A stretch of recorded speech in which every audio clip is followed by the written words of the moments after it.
After the tight confines of Biggin Hill, the Super Saloons and TinTops paid their first visits of the year to Brands Hatch. With the holiday season in full swing, it was a slightly lower than normal entry list. However, there were some notable additions who made their presence felt. Qualifying saw a tight three-way battle between George Jackson's Audi TCR, Alex Sidwell's Holden V8 and Peter Selden's BMW M2. All three were in Class S and dots below 50 seconds. In the end, the grid order was settled in the order shown. Adam Shepherd lined up 4th in the Bevan-owned Honda Integra, now running on slick tyres in Class D, despite having 4 laps deleted. 5th would be Martin Reynolds, leading Class B in his Mark II Ford Escort, just edging out Mike Thurley with his Mark I version. Clive Hainsford returned his Mazda RX-8 Turbo to take 7th spot, with Sam Hayward leading the TinTops in 8th. 2 more TinTops driven by Terry Waller's Fiesta and Graham Richardson's Honda Civic were next up, followed by Colin Claxton's Mark I Escort Turbo and Steve Walden's BMW E30. In 13th we had Ian Seal in his usual TP Fiesta. Then we had 3 Class A cars, all varying tales of woe.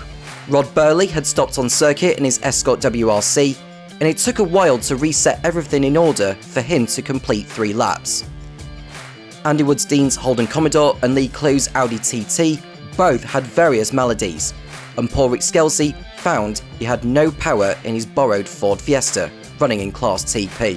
The customary rolling start for race 1 saw the mighty Holden Commodore outpower the Audi to take the lead. The lap chart shows Sidwell led all the way, although he withstood massive pressure from Jackson for the whole race.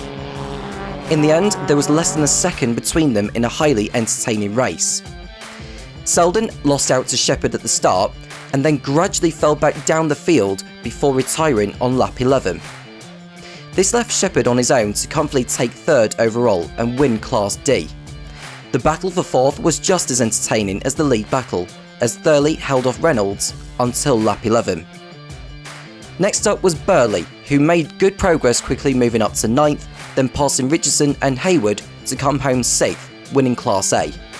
Initially, the Escort WRC was chased by Woods-Dean in his Holden, but the Gremlin struck again, and Woody retired on lap 8.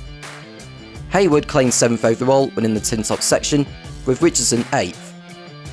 Rounding out the top 10 were Clue, who set his best lap time around the Indy circuit, and Waller, who won Class T2. Claxton fended off Walden for 11th. The Escort driver suffered a crack manifold, which restricted his power. Seal took Class TP honours, as Skelsey was another non-finisher, along with Hainsford. The checkered flag was waved by Sue Cooper, wife of former Brisker F1 stock car racer Russell Cooper. For race 2, we had a slightly depleted field of 14, as missing were Claxton, Waller and Woods-Dean. Again, Sidwell made the best start, with Jackson slotting into 2nd. As the leaders approached clearways, there was contact, and both spun off towards the infield. Shepherd therefore inherited the lead and quickly pulled away from the battling escorts of Thurley and Reynolds. Birley found himself in 4th, but soon had Selden join him from the back of the grid. The BMW M2 took over 4th spot on lap 3, but did not close on the other 2 escorts. Meanwhile, Jackson started to recover, while Sidwell retired in the pits. In the TinTop battle, it was advantage Richardson, as he led Hayward in their close battle. As Shepherd serenely went on to take the win, making 2 wins for Class D cars this year, Jackson recovered to take 2nd. However, a visit to see the clerk of the course meant penalty points on his licence for the first lap incident. Reynolds again usurped Thurley, this time for 3rd overall, as Birley nursed his WRC version home in 5th, winning Class A. Richardson took 6th overall, winning the TinTops from a close following Hayward. Clue was not far behind in 8th, as Selden limped home in 9th with more issues in his sick-sounding BMW. Walden held off a closing Seal for 10th, as Skelsey completed the finishes in 12th. Hainsford was an early pit visitor. Jackson was adjudged to be at fault for the first lap collision and received 3 penalty points from the clerk of the course. The first lap incident sadly spoiled what could have been another close race, but the battle between Reynolds and Thurley did provide good entertainment. The CNC Consultants Intermark silhouettes are out next at Castle Combe on Bank Holiday Monday, then all 3 categories travel to Silverstone at the end of September.